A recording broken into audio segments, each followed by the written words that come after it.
Good afternoon. Welcome to Lake Chapala Unitarian Universalist Fellowship. I'm June Eguchi, and I am today's service associate for today's service. Scott Grace will be presenting our message this afternoon. We welcome all of you to our service, especially those of you who are searching for a spiritual home. Before we begin, I invite you to please take a moment to put your phones in silent mode. Our opening song this afternoon is by Scott Grace, and it's called Teach Me How to Love. Is everything okay? I was in McDonald's. I was awaiting the bathroom.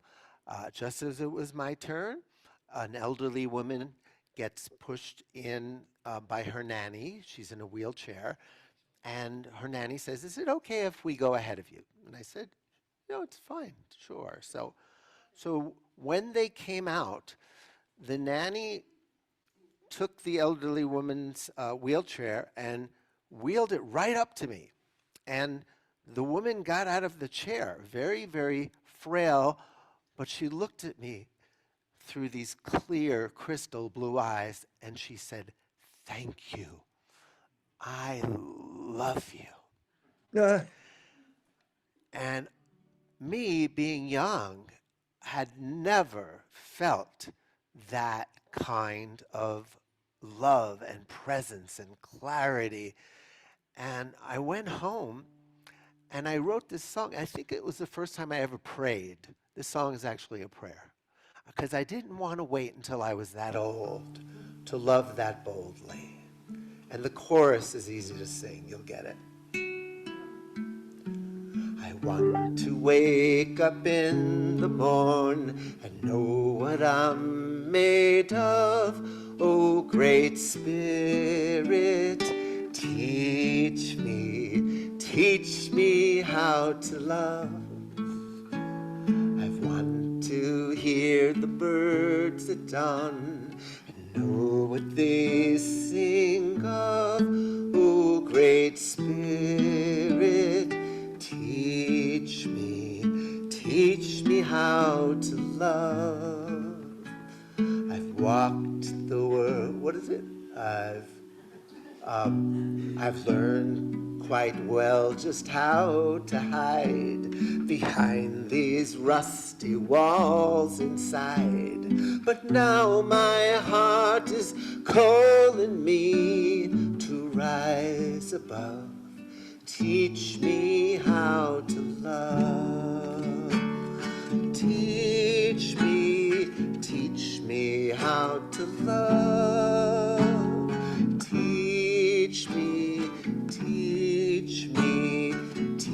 me how to love. Together.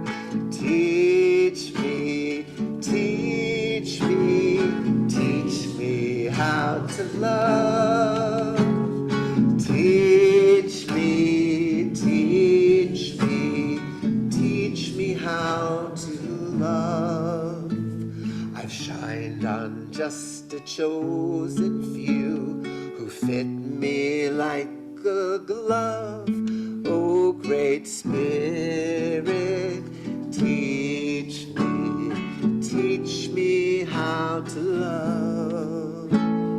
Teach me to shine on everyone, just like the sun above.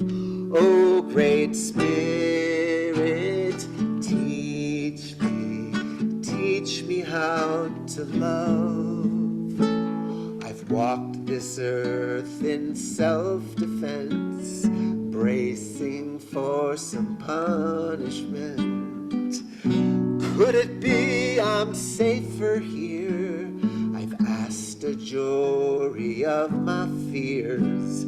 I'd rather ask a dolphin or a dove. Teach me how to love.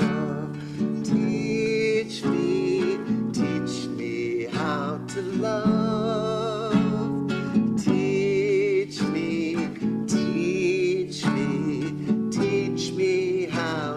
Teach me how to love. Teach me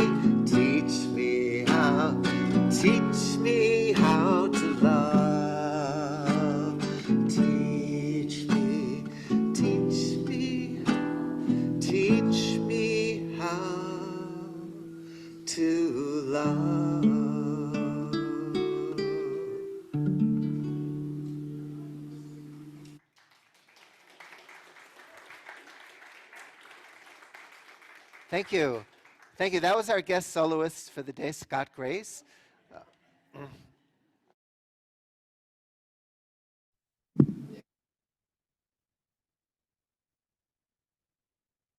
If you are new and would like to receive a newsletter and other emails, please talk to a member of the welcome team or write to us at lcuuf.org.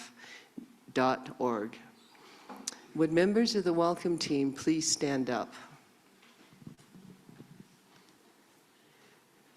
There are also LCUUF brochures near the door. I want to take a moment to extend a very warm welcome to everyone who's visiting us. Whether you're visiting with us for the first time or have returned or reconnected with us after a long absence, if we pass the mic, I invite you to say your name and tell us where you're from. If you are on Zoom, please introduce yourself in the chat box and it will be read aloud in the fellowship. So we'll start with people in the room. New people? Hi, my name is Bonnie. I'm from upstate New York, Elmira, New York. New people? No? You guys have, yeah. Hi, I'm Harold, most recently from the Northwest, Pacific Northwest, Washington. Okay. Hi, I'm a part of this thing, Maya, and I was raised around LA, and we're here in Ahahik, and we're loving this planet. No? Anybody else new? Or coming back after a long time? No? Sure. We're glad you're back. Thanks, Dee Dee. It's got balance. I have been gone a long time. For me, I've been gone for a month. So I have never been gone for a month. Sharon, I've never been gone for a month, except for maternity leave in my life. So I've never been gone from home for a month, or from Steve, but I've never even been gone for a month. But the point is, I was in the States. I cannot tell you how much in love I am with Ahihik, and so glad to be back.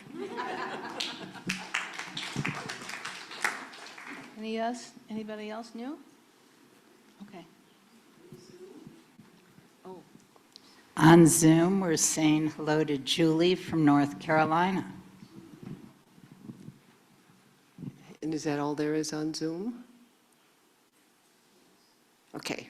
Welcome to all our visitors and newcomers, both in person and on Zoom. Here at LCUUF, we offer a wide variety of services and various topics presented by our members, outside guests, as well as our minister, Reverend Matt Alspa. We hope you will return to sample this variety of thought and belief. And we're going to light the chalice now. Larry's coming.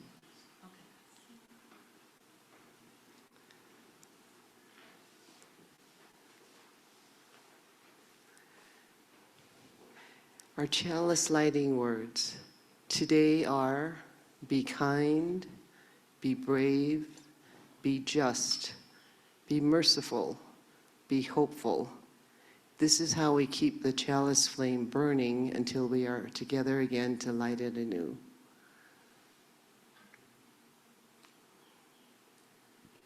Now, having our chalice lit, let us sing these words together. Kindle this light in celebration for the life that we share. Each week we come together to lament with and celebrate with and care for one another in our community. Love is not only at the center of our UU values, it's also an opening that invites us to lament, to celebrate and care, as if we briefly share our personal joys, sorrows, and our milestones. There's a power in the sharing as we hold each other in community. Just a sentence or two is enough. We'll start with folks in the room to give those on Zoom a chance to type their joys and sorrows and to chat and read aloud in the fellowship.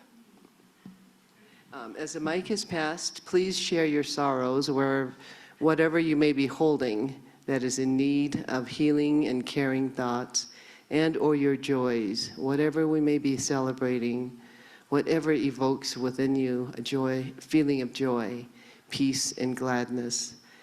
Are there any joys and sorrows that people would like to share in this room?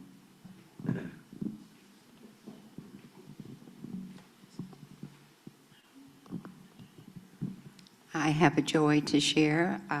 We want to welcome Phyllis Avalon's granddaughter, Bianca from Phoenix, Arizona, to come and stay a few days with Grandma, and the whole family is just delighted to have her. Welcome. Would you like to say anything, Phyllis? I'm delighted that she's here. I'm very happy she's here. It's her second visit. It's her second visit.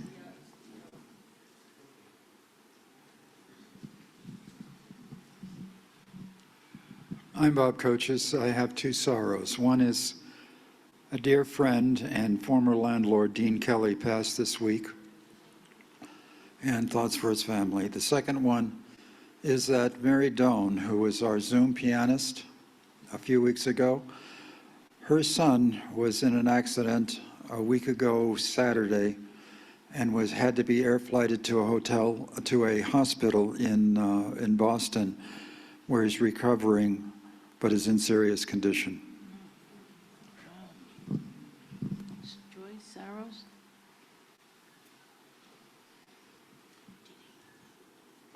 Oh, Hi, my name is Sandy Wallen, and like Sharon, I've just returned after my absence was 3 months, so that was the longest I've ever been away, and I don't plan on staying away that long ever again. But when I was in Canada, I had a chance to travel through the maritime provinces in Newfoundland. I had originally planned to take my children to Disneyland, but that was out of the question after certain events in the US. So I just was blown away by the beauty of my country, Canada. It was my first time in the Maritimes, and I was just filled with joy to be there. And while we were there, my friend Donna, who also is a UU member, we were able to scatter the ashes of our longtime friend and member from here, Karen Carpenter, along with the ashes of her 3 Newfoundland dogs. So it was a very productive and joyous trip, but nevertheless, I am glad to be back. welcome back, Sandy. Since we seem to be on a theme of extended visits, I guess it's just what it is. It's not sad, it's not joyful, but, well, it's kind of joyful. I'm Devorah, and I'm leaving on Saturday to go north to have cataract surgery, so I'll be gone for 6 weeks. And I'm realizing, because this is the second time this year for 6 weeks, it's getting harder to leave my life here in Ajijic. Because when I come back, I have to get on the conveyor belt that y'all have been on without me. But my joy is I get to be on Zoom for the services because I love the opportunity to see it from a different perspective. So. Any more joys or sorrows? Susie, I have to go all the way around here. Oh, another one. I just want to say that watching TV at night and looking at all the people all over the world, talking about Gaza, Sudan, everywhere in the world, where people are starving to death, we just have to be grateful every single minute that we're here in this wonderful place. There is no place better than this. There's no question about it, as far as the weather is concerned, but as far as everything is concerned, community and whatever, we're just joyful and happy and free here. Give it to Susie. I guess we click our heels and say there's no place like home. There's no place like home. I'm going to go with coming and goings also. This past week I was on a few beaches in Michoacan and seeing the comings and goings of sea turtles, of which we have 5 different species. and going to the beaches and seeing where they're mating, with several and having fun and big area and watching the heads bobbing around. And then going to another, where you see the trails that, coming up on the beaches, and then to another, and then having the little baby turtles and holding them and giving them a name. Milagro is what I called mine. And then letting them go and knowing how life is so many circles and cycles, and so are governments, so are, there's so many comings and goings. It's always happening, empires, whatever. And let's hope that the one we're in right now comes and goes very quickly.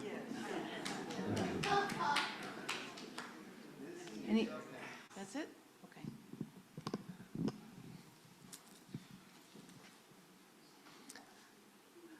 Okay. Was there any on Zoom? No, yes. Do you have any joys and sorrows on Zoom? Yes, Colleen says the Beery family welcomes baby Estelle to the world. She is Colleen's great niece.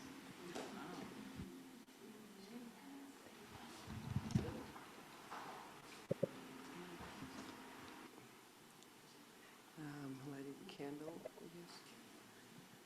And this candle from our care team, we light to represent the joys and the sorrows spoken and witnessed today, as well as those we hold in the silent sanctuary of our hearts. Let us share a moment of silence.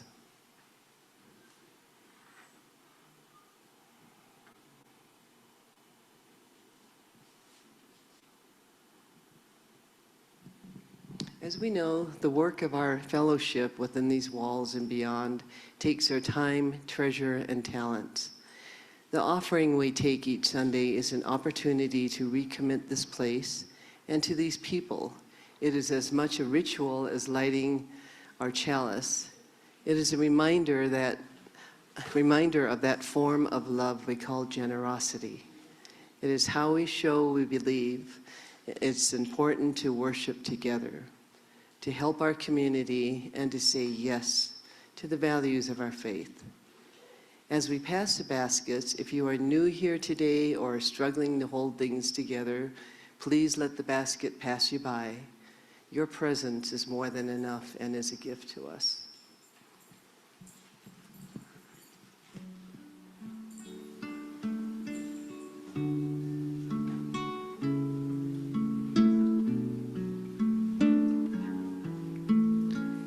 Please know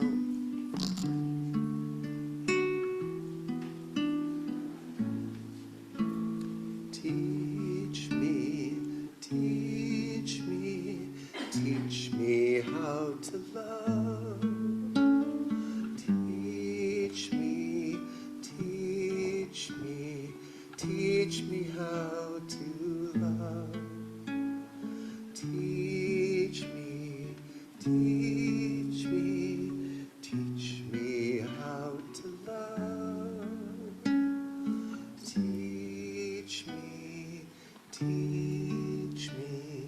Teach me how to love.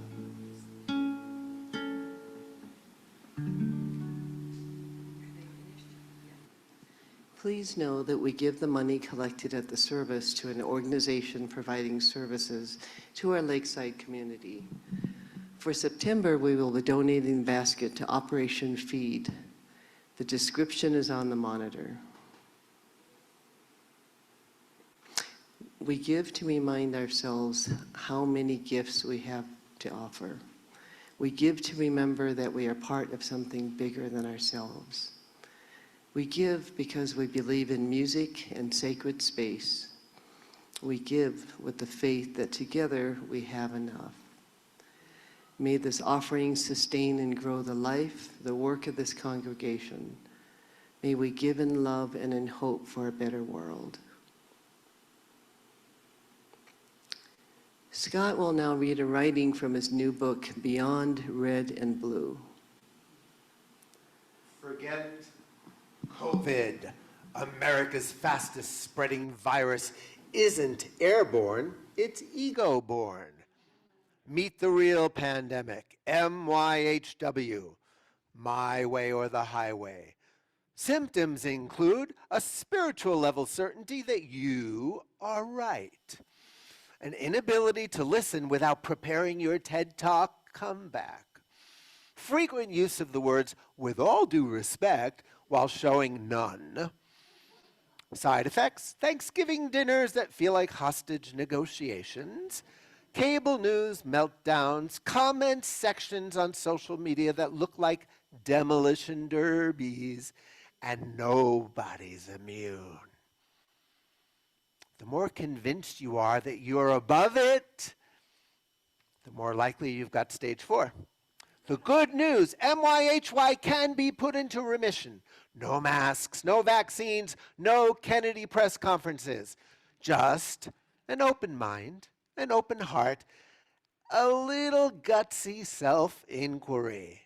My friend James learned something invaluable in his heated argument with his brother about political differences. Finally, James said, I really don't know for sure. Maybe you have a point. Either way, I love you. His brother froze, then laughed. Damn it, James. How can I argue with you when you say things like that? Laughter broke through the fog. The tug of war ended. It only takes one person to drop the rope. That's the cure. That's the antidote. And it's available to all of us the moment we value connection over correction. What a beautiful writer, my goodness. All right, so we're going to do an opening song. And this was written by Woody Guthrie in 1940, made into a bigger hit by Pete Seeger in the 60s. And Woody and Pete and I got together and said, we need to up-level the lyrics into the 21st century. So we worked together on this, them from the other side, me here. And if anyone has any objection to this union, please speak now. Forever hold your peace. Okay? Okay, this is a kind of a chorus thing. I'm going to ask you to sing it at the end. But not right now, you can just enjoy it. Everybody breathes oxygen. Everybody is citizen. Everyone a potential friend on this our earth. Let's try that again. Everybody breathes oxygen. Citizen. Everybody is citizen. Potential friend. Everyone a potential friend on this our earth. This earth is your earth. This earth is our earth. From the Americas to the streets of Asia, from the mighty mountains to majestic oceans, this earth is here for you and me. If you saw our home from outer space, you'd not see countries, borders, or race. You just see beauty, a blue and white planet spinning to provide us gravity. This earth is your earth, yeah, this earth is our earth. From people of Africa to the folks in Europe, from the Israelis to the Palestinians. This earth supports everybody. Trees are so beautiful. They are our best friends. They take our CO2 and give us oxygen. And as we care for our beloved home, sweet home, she can take care of you and me. This earth is your earth. This earth is our earth. From those with private jets to those in poverty, every hungry child is our responsibility. This This earth supports everybody. This earth is here. This earth is here for you and me. Everybody breathes oxygen. Everybody is citizen. Everyone a potential friend on this earth. Everybody breathes oxygen. Everybody is a citizen. Everyone a potential friend on this earth. Oxygen. Everybody breathes oxygen. Citizen. Everybody is citizen. Potential friend. Everyone a potential friend on this earth. One more time. Everybody breathes oxygen.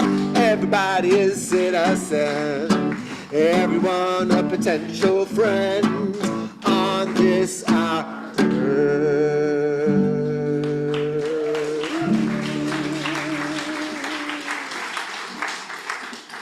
Oh my, thank you so much. Bringing that song to life. Woody and Arlo and Pete want to thank you.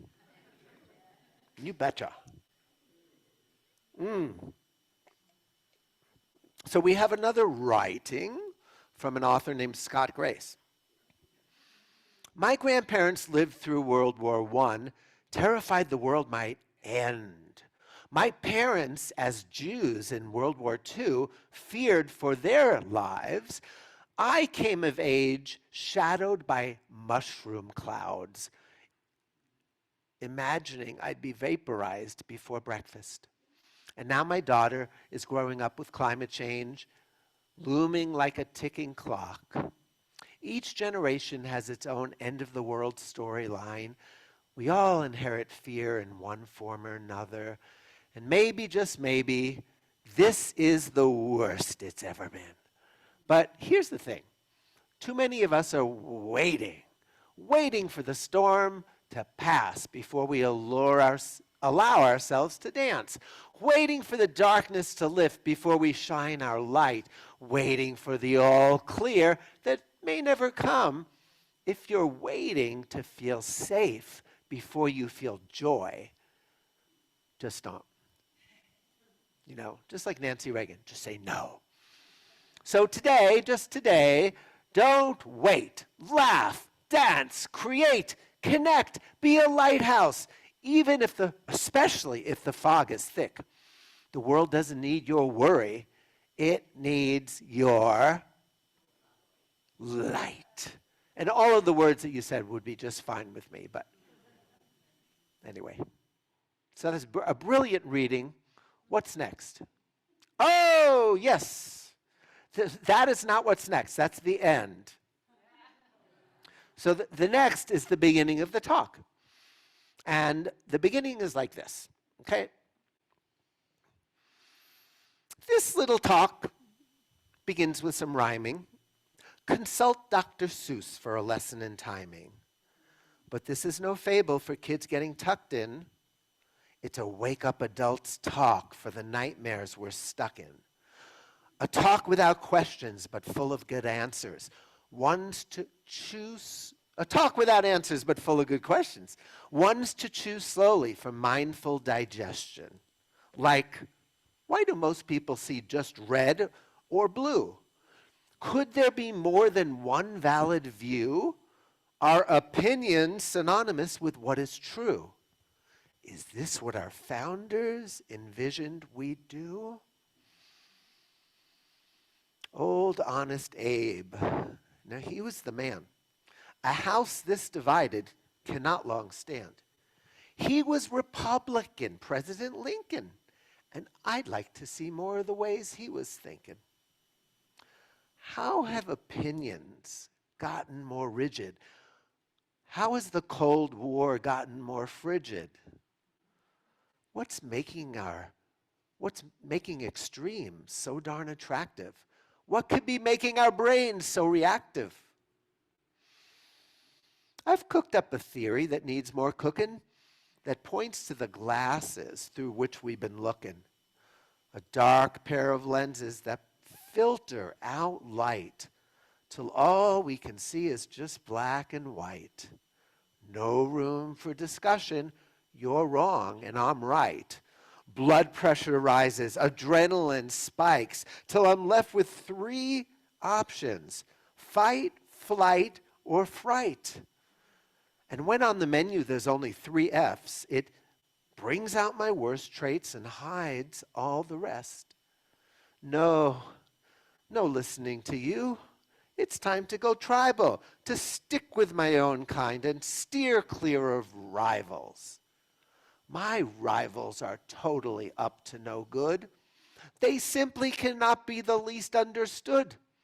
I've learned this from news shows that tend to agree with my view of the world and the way it should be. Whether it's Fox or MSNBC, it all sure sounds fair and balanced to me. Could it be most of us are now wearing these glasses, letting the media blow smoke up our asses? Using the internet for amplifying the reasons the other side needs demonizing, our differences seemingly so polarizing. We can spend half the day back and forth analyzing. And through algorithms, we see only our tribe and think the whole world is applauding our side. The trespassing's always those other dumb asses, and never the fault of our own faulty glasses. May this talk help us take off those glasses and see what we all have in common, our humanity. Thank you.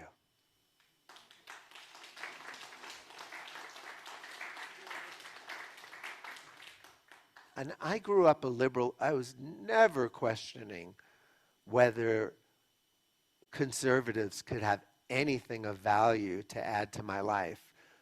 Never. I was what you might call a MAGA liberal, you know, make America groovy again. I don't know. But I got it from my parents, especially my mom, who also taught me how to argue. Whether the other side is open or not. Just arguing for the sake of it, the joy, the fun, the camaraderie it brings.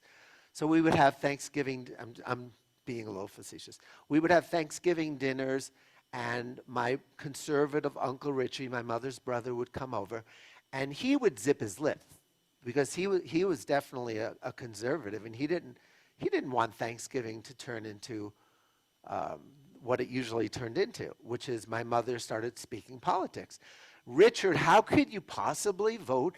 You know, how could you actually think Reagan's policies are, and you know, George Bush, and of course Trump, oh my God. And we never got around to gratitude, did we? You know, one day I took my mother aside and I said, Mom, you know Uncle Richard's politics. You know that he's not going to change. Why do you keep bringing it up? Why do you keep arguing? And she said, that's a really good question. And a few days later, she came over and she said, Scott, I think I'm addicted to arguing. I think a part of me just has kind of like too much fun with it. I like just having a battle. You know, my mother's the kind of person that's going to leave the planet kicking and screaming, because she thinks kicking and screaming makes her alive.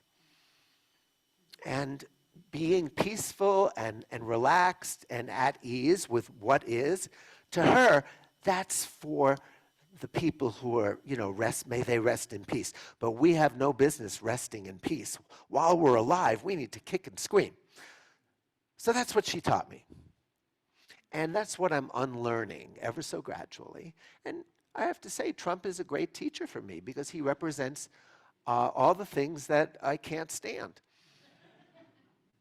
And if I can be peaceful when looking at him lying and manipulating, if I could just be peaceful, I am thinking that that's enlightenment. You know, Ram Dass used to have a picture of his guru on what's it called, an altar, and a picture of the president, Nixon, and then he kept going. And his idea was that if you learn to love your enemies and not like them, not agree with them, but just send them love, they're your teachers, they're your gurus. So I knew this, and yet I still had my blue hat and my blue sunglasses on, very strong opinions about what's right and wrong. And I got on an airplane and I sat down, and right across the aisle were an elderly couple wearing red hats, MAGA hats. And my shields went up. I put on my headphones, listened to my music, didn't want to have anything to do with them. But gradually I got tired of the music, took the headphones off, and overheard them talking about their grandchildren. So I said, what the hell? I'm bored. Let's try an experiment. Let's just stick to what we have in common. So I said, excuse me, but how many grandchildren do you have?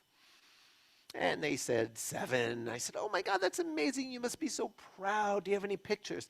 So gradually, I started to connect with them. I showed them pictures of my daughter.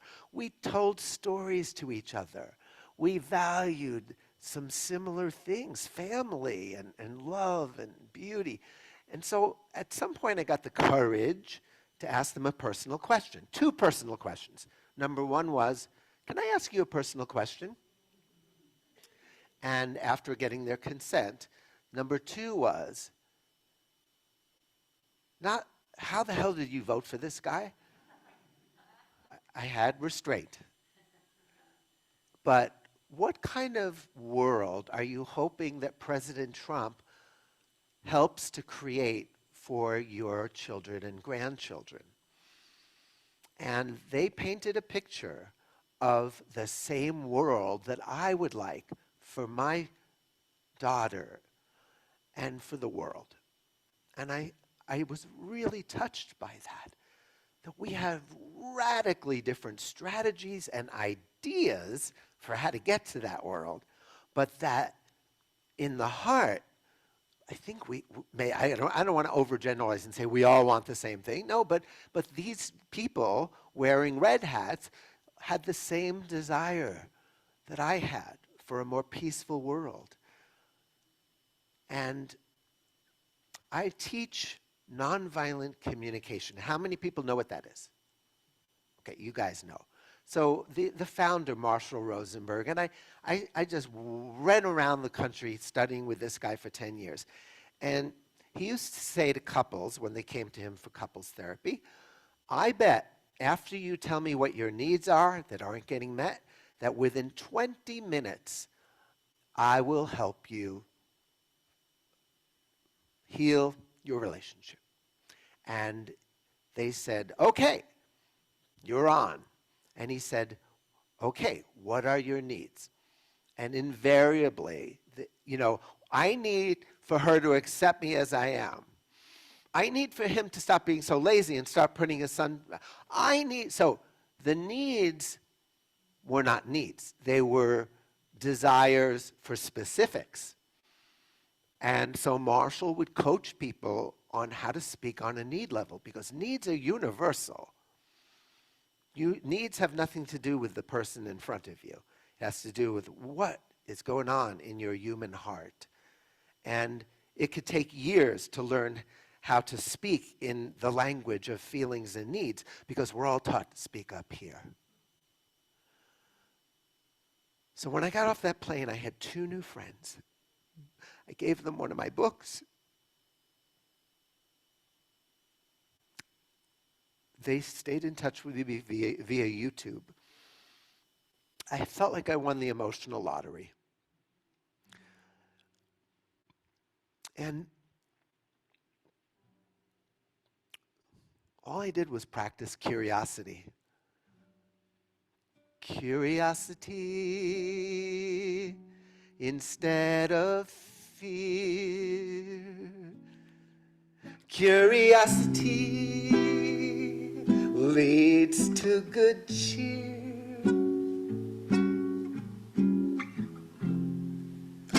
when I come from. My humanity, it replaces some of my insanity.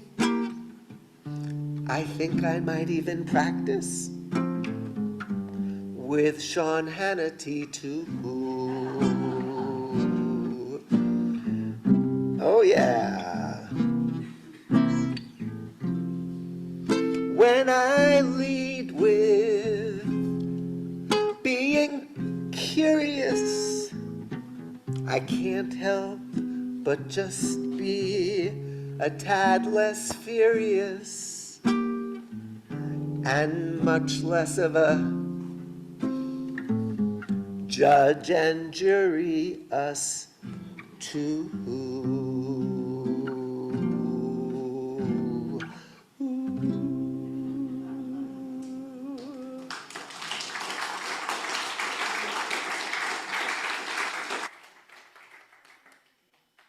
So I want to say, I think Earth is a schoolroom. I think we're all here learning lessons much more kindly and gently when we see it that way. Otherwise, we're victims. And other people, everybody's a victim. But I just see it that we're all enrolled in Earth University. Some lessons are very personal, and some are kind of planetary, like, oh, COVID. You know, something that affects all of humanity. And you might say, oh, I didn't learn anything from COVID, man. I just endured it. And that may be your first reaction or your ego or your surface level. But if you went a little deeper, you might just find that you learned a lot. And here's what I saw people learning. I saw facial masks. Folks getting sick, stuck in their homes, binging Netflix, and I said to myself, it's still a wonderful world.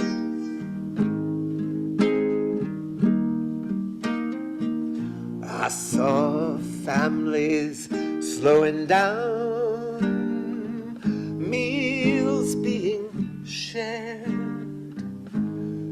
every emotion from joy to despair. And I said to myself, it's still a wonderful world.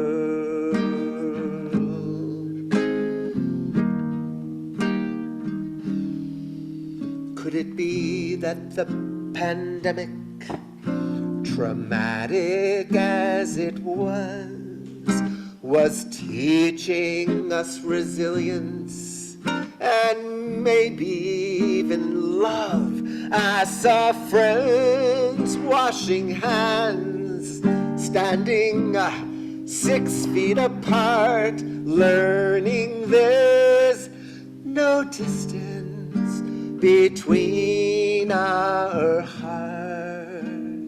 Now the shift hit the fan, it's pouring like a geyser. May good things grow from Donald's fertilizer. Either way I can say, it's still a wonderful world. Either way we can say, if you feel it, sing it. It's a wonderful world. It's still a wonderful world. It's a wonderful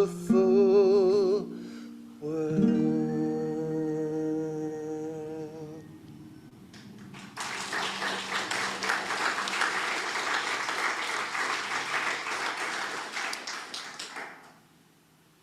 Thank you.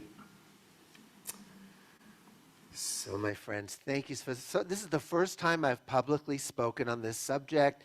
It is my dream to take this to college campuses, Apple, wherever people are open-minded enough to not walk out when they hear some of these words. Or throw tomatoes.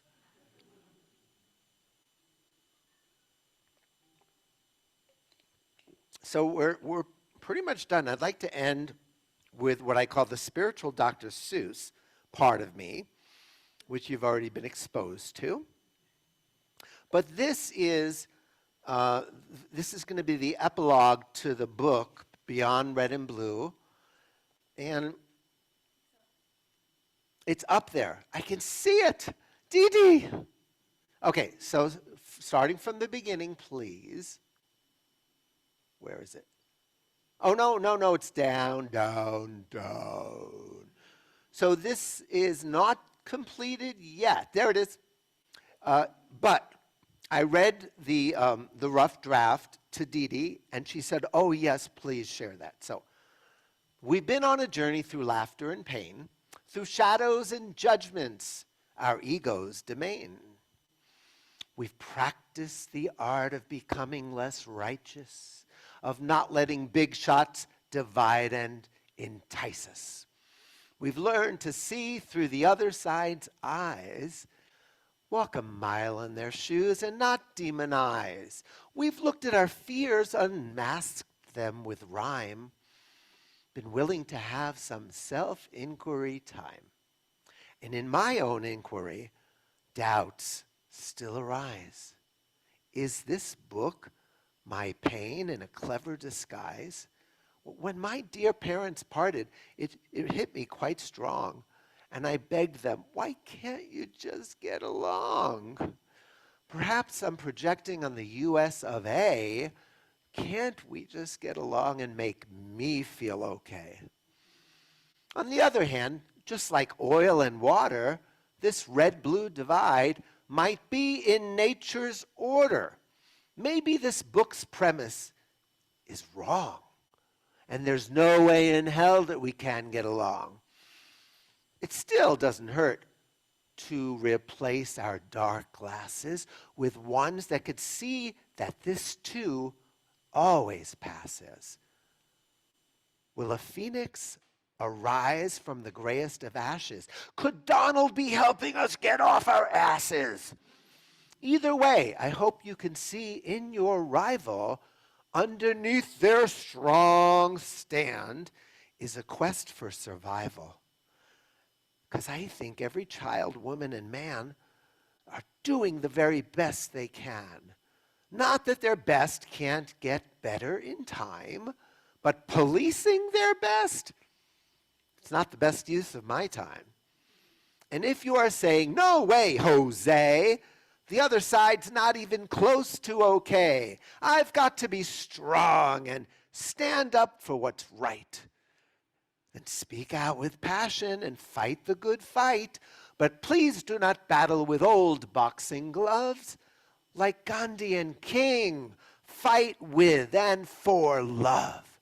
And if you admit that you're not always right, that insisting you are is making you uptight, then like the Amish, you might not fight at all, but instead be a witness, standing peaceful and tall, wearing new glasses that let in more light, that sees shades of gray, not just black and white. Or keep your old glasses and set new frames so you can see what you stand for and not whom you blame. Then you can look through less critical eyes and join me in helping to depolarize not just a country, but also yourself. Because peace in your heart is good for your health. This country may be for some time insane, while you and I practice how to remain in our own peaceful, powerful, and playful center where love and joy and immigrants can enter.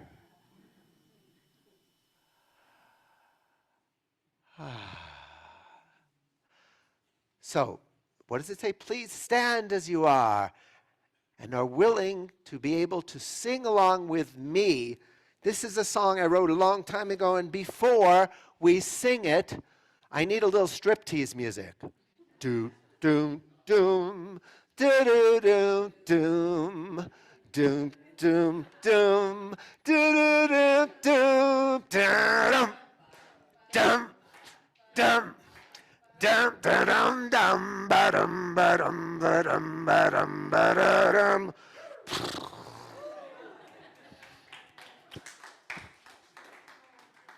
Uh-oh. All right. Well, Mary put it on so lovingly, so carefully. Let's see what I can do.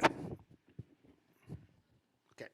So our closing song today, and before we do this,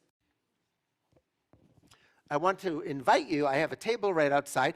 Come say hello. There's books on the table. There's cards with my YouTube channel. There's something I do every Thursday night, every Thursday morning that you're always invited to in Ahihik about tapping and healing and music. And I love doing this so much. If anybody has any leads on how I can do more of it, or even invite me over your house for a concert, dinner and a movie, whatever, I'm in the neighborhood and I really want to make friends and share my gifts. And now, our closing song. And I want you to learn the words, I want you to sing along, be children together, let's sing. And stand up for what is right, for what is light. Stand up for the light. Stand up because your chiropractor told you. When there's light in the soul, there is beauty in the person. When there's beauty in the person, there is harmony within the home. When there's harmony within the home, there's order in the nation. When there's order in the nation, there is peace in the world. When there's light in the soul, there is beauty in the person.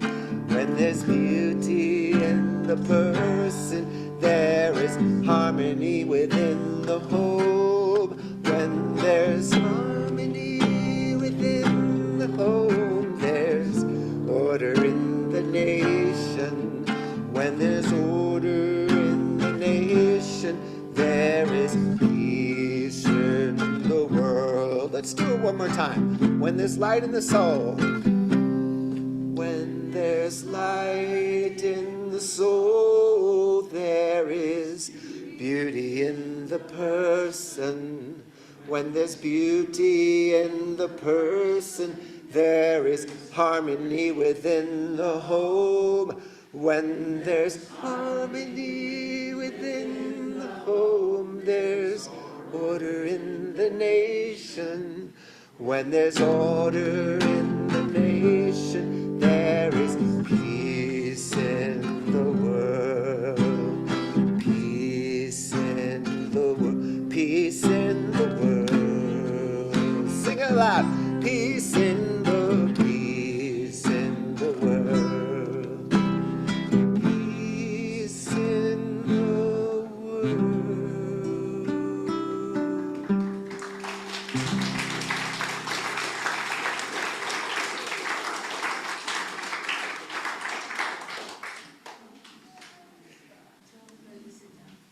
Everyone, you can sit down now.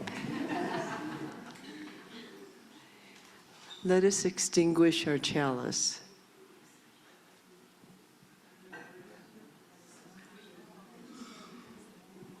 Let us extinguish the chalice with the words we read together. We extinguish this flame, but not the light of truth, the warmth of community, or the fire of commitment. These we keep in our hearts and share with all the world.